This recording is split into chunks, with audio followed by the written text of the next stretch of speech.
British বিরোধী আন্দোলনের সফল হতে 190 বছর লেগেছিল। পাকিস্তানের শোষণ থেকে মুক্ত হতে আমাদের 24 বছর লেগেছিল। সিরিয়ার মানুষ বাবা ছেলের স্বৈরশাসন থেকে মুক্ত হতে 53 বছর লেগেছিল।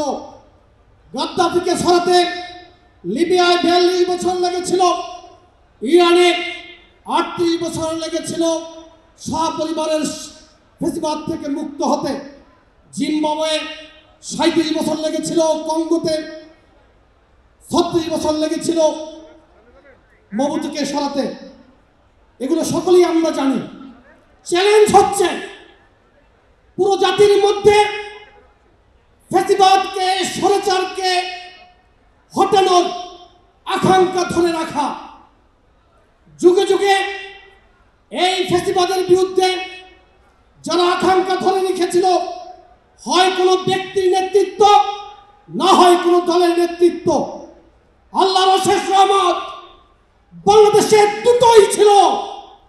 বিএনপির নেতৃত্বে গত 16 বছর বাংলাদেশের মানুষের হৃদয়ে গণতন্ত্র পুনঃপ্রতিষ্ঠিত করার আকাঙ্ক্ষা জাগ্রত করে রেখেছিলেন।